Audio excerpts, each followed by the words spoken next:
Some people destroy their own image without even realizing it. Not because they are poor, not because they lack beauty, not because they lack talent, but because they move through life with zero discipline, zero awareness, and zero standards. Trashy is not about money. Trashy is energy. Trashy is behavior. Trashy is how someone carries chaos into every room they enter. And the brutal truth: many people want respect while living in ways that repel it. Hello, beautiful thinkers.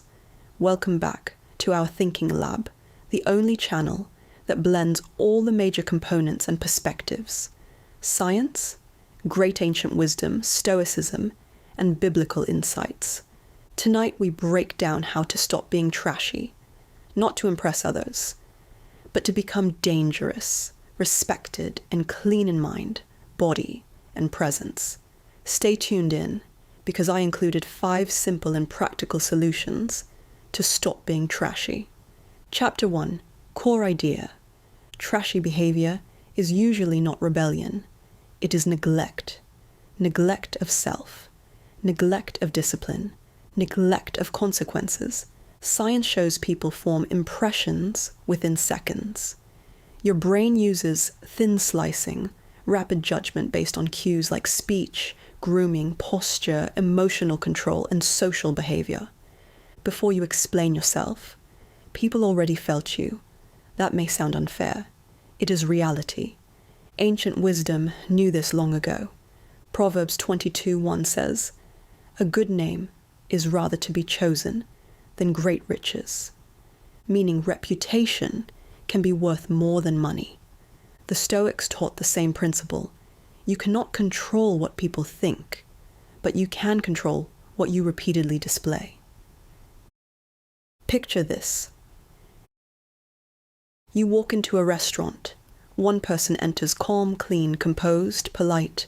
Another enters loud, swearing, phone on speaker, complaining to staff, dressed sloppy, smelling like smoke, attention starved. Who gets silent respect instantly? Exactly. The world responds to signals, not excuses. Chapter 2. Why people become trashy. 1. Low self-respect.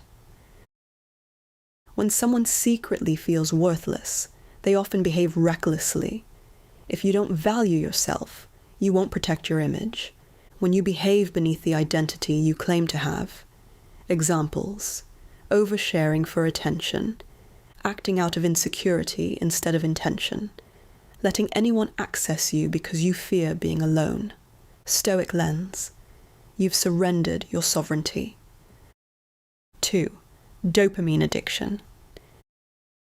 When you chase attention instead of cultivating presence. Examples: posting thirst traps for validation, performing femininity instead of embodying it, needing an audience to feel alive. Neuroscience lens: dopamine addiction masquerading as confidence.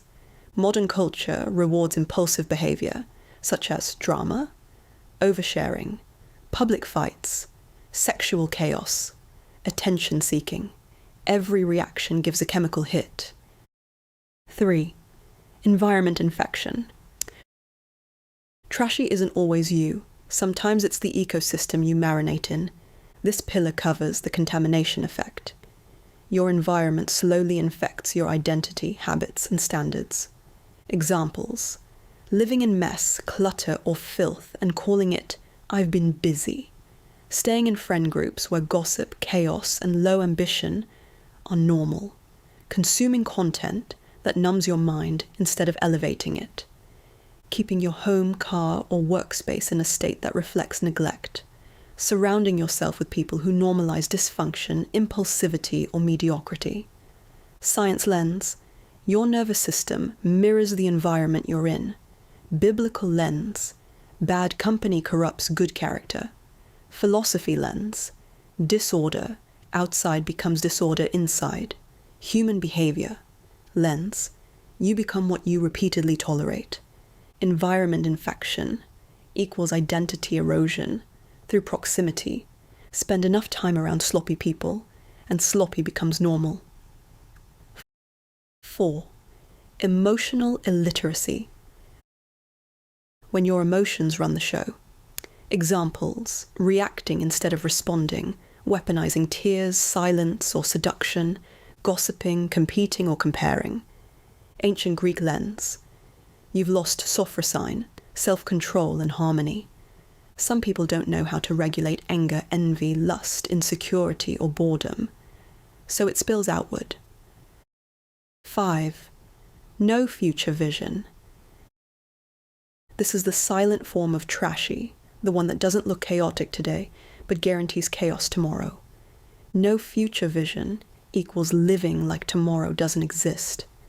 This pillar shows up as making choices for instant gratification instead of long-term identity, dating people who have no place in your future, spending like you'll never age, get sick, or need stability, letting your body, mind, or spirit decay because I'll fix it later, repeating the same year of your life and calling it growth, having goals but no systems, having dreams but no discipline, having desires but no direction. Science lens. The brain defaults to survival mode when there's no future orientation. Stoic lens. If a man knows not to which port he sails, no wind is favourable. Biblical lens. Vision is protection. Where there is no vision, the people perish. Human behaviour. Lens. Without a future identity, you become a slave to your impulses. No future vision equals trashy because it makes you easy to distract, easy to manipulate, and easy to derail. If someone has no bigger mission, they live for cheap moments. Ancient wisdom section. The Greeks valued sophrosine, self-control, moderation, dignity. Romans respected gravitas, serious presence, steadiness, weight. The Bible repeatedly warns against foolishness, gossip, drunkenness, laziness, and reckless speech. Why? Because civilizations understood one truth. A person without discipline becomes a burden to themselves and others. Marcus Aurelius wrote, "You become what you give your attention to. Feed chaos. Become chaos. Feed discipline. Become formidable." Picture this. 2 women have equal beauty. One is elegant, selective, emotionally steady, private, graceful. The other live streams every fight, insults strangers online, chases validation, and confuses vulgarity for confidence. One gains long-term power. One gains short-term attention. Huge difference. Chapter 3. The Modern Trap. Today, trashiness gets marketed as authenticity. Say whatever. Do whatever. Expose everything. Be messy publicly. Stay toxic. But freedom without discipline becomes self-destruction. Not everything you feel deserves expression. Not every thought deserves a microphone. Not every impulse deserves action. Maturity is selective behavior. Chapter 4 to 5. Simple and practical solutions to stop being trashy. 1. Clean your appearance daily. Proper hygiene. Groom yourself. Smell good. Wear clean, presentable clothes. Fix posture. Why it works. Your outer order influences inner psychology. Behavioral science shows environment and appearance shape confidence and behavior. When you look sharp, you act sharper. It feels good to look good. Picture 2 people walking into the exact same room, same age, same income, same opportunities. First person looks wrinkled, smells stale, shoes dirty, hair neglected, posture collapsed. They keep saying, "People should accept me for who I am."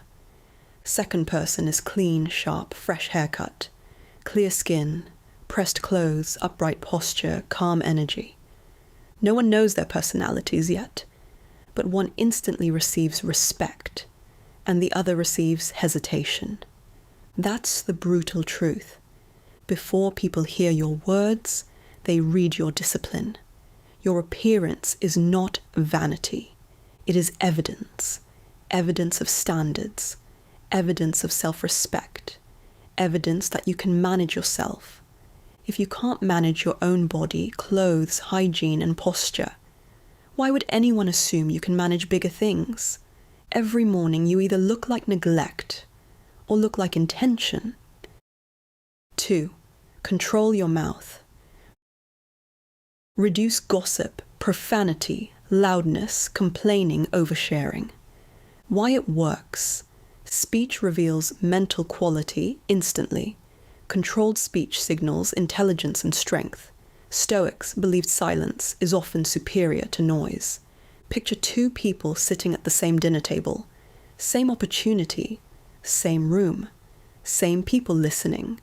First person talks non-stop, interrupts everyone, gossips about people not present, complains about life, swears every other sentence, overshares private problems to strangers, laughs the loudest at their own jokes. Second person speaks less, listens carefully, waits their turn, uses precise words, stays calm.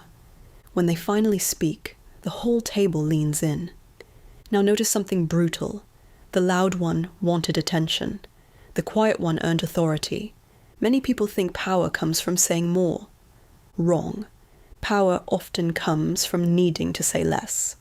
Your mouth can expose insecurity in seconds, or reveal discipline in silence. Every sentence you release either raises your value or diminishes it. 3. Become harder to access.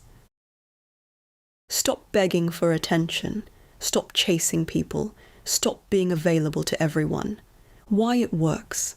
Scarcity increases perceived value. Boundaries create respect. Jesus often withdrew from crowds. Even virtue used distance. Picture two people with the same beauty, same talent, same potential. First person answers every text in seconds, always available, always saying yes, always chasing plans, always checking who viewed their story, always waiting to be chosen. Second person has a full life. They reply when free. They protect their time. They don't beg for invites. They don't explain every absence. They move with purpose, not panic. Now watch what happens. The first person becomes convenient. The second person becomes valuable. Because what is constantly available gets taken for granted, and what has standards gets respected. Many people think being easy to reach makes them lovable. Spoiler alert, no. It often makes them forgettable. Scarcity alone is not power, but boundaries are. When people know they cannot waste your time, they start measuring their behavior. Every day you train others how to treat you with unlimited access or earned access. 4. Master emotional composure.